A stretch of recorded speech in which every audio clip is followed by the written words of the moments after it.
The U.S. Air Force is retiring the A-10 Thunderbolt in favor of the F-35 Lightning II. Here are 3 reasons why the F-35 cannot replace the A-10. By the end of the video, I will also tell you the true reason why the F-35 must replace the A-10. The first reason why the F-35 cannot replace the A-10 are the guns. Both aircraft use the same gun type.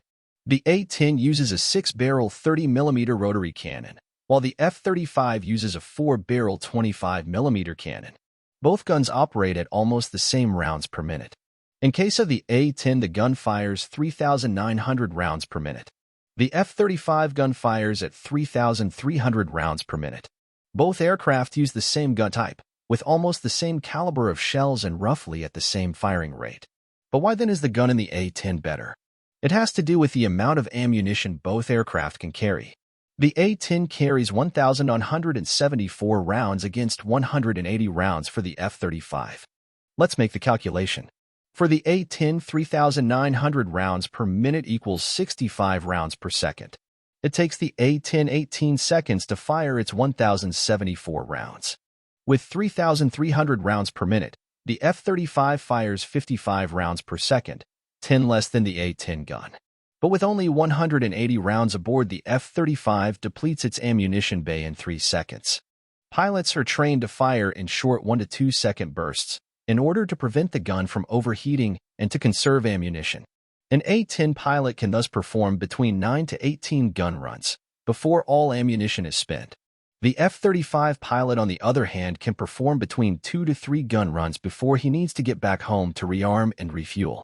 With more ammunition, the A-10 can loiter longer, providing air cover by strafing the enemy positions. If you enjoy this style of videos, you can support the channel by subscribing and clicking on the like button. Click on the bell to get notified for new releases. The second reason the A-10 cannot be replaced by the F-35 is the loadout configuration or the amount of offensive ordnance both aircraft can carry. At first glance, both aircraft have almost the same number of weapon stations. The F-35 only has 1 station less with 10 stations compared to the 11 stations for the A-10. But the difference is in the type of weapon stations. The F-35 has 6 underwing stations and 4 internal stations. Unlike wing stations, which are limited by the weight they can carry, the internal stations impose a size limit to whatever offensive or defensive weapon is attached. If the F-35 is configured to maximize its stealth capabilities, only the internal stations can be used. But since 2 of these stations carry an AIM-120 AMRAAM missile for self-defense, only 2 weapon stations are left for bombs. Thus, a stealth-configured F-35 can only do a few gun runs and drop 2 bombs before having to return to base. If the F-35 forsakes its stealth in favor for an expanded loadout underneath the wings, only 4 extra weapon stations are available, since usually the outer wing stations carry an extra set of AIM-9 Sidewinder missiles. Compared to the 6 offensive weapon stations, the A-10 can carry on 8 out of the 11 stations' offensive weapons. The A-10's outer wing stations are reserved for a pair of AIM-9 Sidewinders and a single electronic countermeasures pod.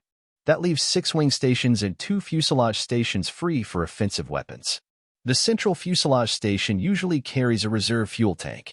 So not only has the A-10 2 more extra weapon stations for offensive weapons than the 6 stations on the F-35. Moreover, the A-10 is limited to the weight-carrying capacity of these stations, and none of them are restricting the size of the loadout. The final reason why the F-35 is not a good replacement for the A-10 is survivability. The A-10 was designed to withstand ground fire from armor-piercing and high-explosive shells up to 23mm. The engines are set apart from each other and operate in such a way that their infrared signature is reduced. They are placed in between wings and tailplanes, further shielding them from heat-seeking missiles. The A-10 has a double redundant hydraulic system with a mechanical backup system in case of hydraulic failure. The A-10 is capable of flying on one engine with half of the tail and half of the wing missing. The durability of the A-10 was shown to the world when Captain Kim Campbell's A-10 was hit by Iraqi anti-aircraft artillery on April 7, 2003. Despite losing an engine and crippled hydraulic system, Captain Campbell used the mechanic backup system to fly her A-10 for over an hour to the safety of her home base. In a single-engine F-35 with far less armor, the pilot would have already been forced to eject from his aircraft. Are there no redeeming factors in favor for the F-35? Proponents of the F-35 might say that the aircraft is a stealth aircraft compared to the A-10, which is true, but stealth remains a defensive feature. Stealth makes it harder for the enemy to see you on radar. But in a typical A-10 mission, providing close air support stealth has no benefit since the enemy can see and hear the F-35.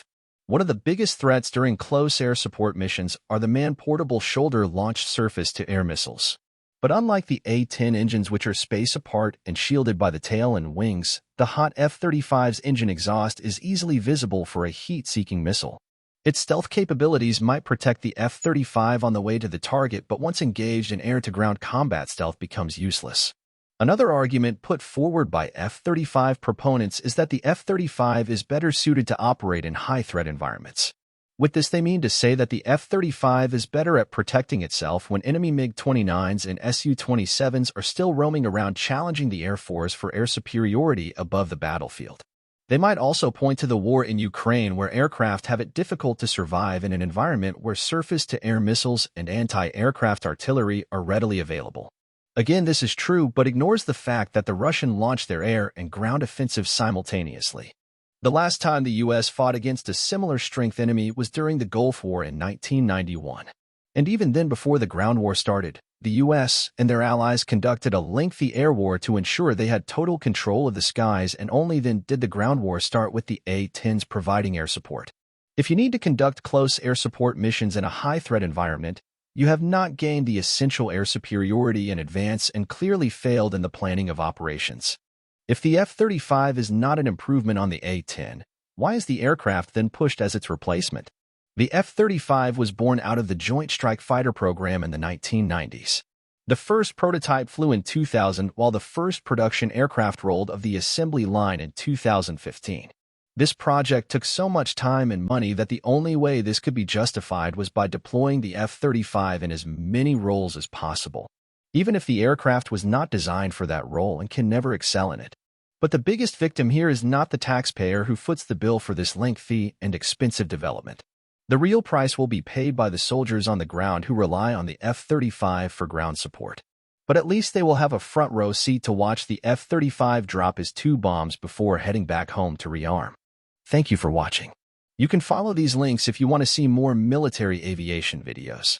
And don't forget to subscribe or like if you want to support this channel.